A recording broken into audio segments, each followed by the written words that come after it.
పెద్దలు బట్టి గారు, ఉత్తమ్ గారు, పొంగులేటి గారు, ప్రియమైన పత్రికా సోదరులందరికీ నమస్కారం. రేవంత్ రెడ్డి గారి ప్రభుత్వం, మా ప్రభుత్వం ఏదైతే సంక్షేమ కార్యక్రమాలు అమలు చేస్తామో, ప్రియమైనటువంటి పవిత్రమైనటువంటి గణతంత్ర దినోత్సవం రోజున జనవరి 26కే ప్రారంభిస్తామని చెప్పి ప్రభుత్వ వాగ్దానానికి అనుగుణంగా ముఖ్యంగా రాష్ట్ర రైతాంగానికి వ్యవసాయ శాఖ పరంగా శుభాకాంక్షలు. అదేవిధంగా మీరు గత సంవత్సరం కాంగ్రెస్ ప్రభుత్వం అధికారంలోకి వచ్చిన మొట్టమొదటి సంవత్సరంలోనే అత్యధిక పంటలను పండించి భారతదేశంలో రికార్డు సృష్టించినటువంటి నా తెలంగాణ రైతన్నులందరికీ రాష్ట్ర ప్రభుత్వ పక్షాన ధన్యవాదాలు తెలియజేస్తూ, గతంలో ఏ ప్రభుత్వం భారతదేశంలో మొట్టమొదటి ఆర్థిక సంవత్సరంలోనే అంటే మొదటి పంట కాలంలోనే సుమారు 30,000 కోట్లు నేరుగా వారి యొక్క ఖాతాల్లోకి జమ చేసినటువంటి ఏకైక ప్రభుత్వం భారతదేశంలోనే రేవంత్ రెడ్డి గారి ప్రభుత్వం, కాంగ్రెస్ ప్రభుత్వం అని చెప్పి మీకు విజ్ఞప్తి చేస్తుంది. మొట్టమొదటిగా పోయిన వానాకాలం పంటకి 7,625 కోట్లు మా ఆర్థిక మంత్రి గారు ఒకే ఒక రోజు రైతుల ఖాతాలో జమ చేసినటువంటి మా ప్రభుత్వం.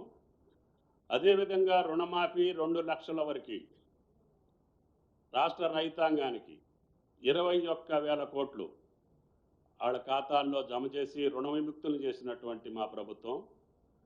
అదేవిధంగా రైతు బీమా 3,000 కోట్లు ప్రీమియం కట్టి ప్రతి రైతు ఆపదలో ఉన్న కుటుంబానికి 5 లక్షల రూపాయలు ఇచ్చినటువంటి ప్రభుత్వం.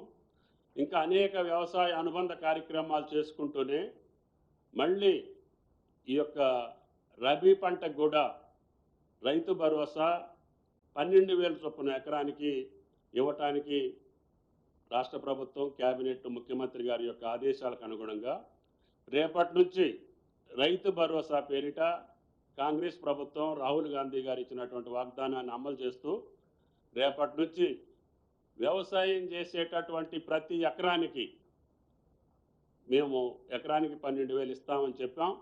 ఆ రకంగా రేపు అది ప్రారంభం కాబోతుంది. ఈ పంట కాలానికంటే ముందే ఆ రైతులందరికీ రాష్ట్రంలో ఉన్నటువంటి వ్యవసాయం చేసే ప్రతి ఎకరానికి రైతు భరోసా వాళ్ళ ఖాతాలోకి జమ చేసేటటువంటి శుభ సందర్భాన ముఖ్యమంత్రి గారికి, ఆర్థిక మంత్రి గారికి మా ప్రభుత్వం రైతుల తరఫున నా శాఖ పరంగా వారికి ధన్యవాదాలు తెలియజేస్తూ, రైతులందరూ కూడా ఏనాడు ఏ ప్రభుత్వం, ఏ ముఖ్యమంత్రి తీసుకొని సాహసోపేత నిర్ణయం చేసి 1 సంవత్సర కాలంలోనే 40,000 కోట్ల రూపాయలు ఇతర బోనస్ కాకుండా, ఇతర సబ్సిడీలు కాకుండా కేవలం రైతుల ఖాతాలోకి నేరుగా జమ చేసినటువంటి అమౌంట్ ఇది. ఇంకా వ్యవసాయపరమైనటువంటి ఆయిల్ ఫామ్కి సంబంధించిన సబ్సిడీలు కావచ్చు, ఫామ్ మెకనైజేషన్ సబ్సిడీ కావచ్చు, విత్తనాలకు సంబంధించినవి కావచ్చు, ఎంఎస్పి ధరకి కొన్ని వేల కోట్ల రూపాయలు రైతు నష్టపోకుండా చేస్తున్నటువంటి బడ్జెట్ కాకుండా కేవలం రైతుకి నేరుగా ఆయన చేతిలోకి ఇచ్చినటువంటి 40,000 కోట్లు రేవంత్ రెడ్డి గారి ప్రభుత్వం ఇచ్చినందుకు రైతులకి తరపున ముఖ్యమంత్రి గారికి, ఆర్థిక మంత్రి గారికి ధన్యవాదాలు తెలియజేస్తూ, మీకు కూడా ఈ యొక్క బృహత్తర కార్యక్రమాన్ని విశేషంగా ప్రచారం చేసి నా రైతాంగానికి తోడ్పడుతున్నటువంటి పత్రికా విలేకరులకి, మీడియాకి ప్రత్యేక ధన్యవాదాలు తెలియజేస్తున్నా. Thank you. ప్రపంచంలో ఏ మూల ఏ క్షణం ఏం జరుగుతుందో వేగంగా తెలుసుకోవడానికి తొలి వెలుగు వాట్సాప్ ఛానల్ని ఫాలో చేయండి.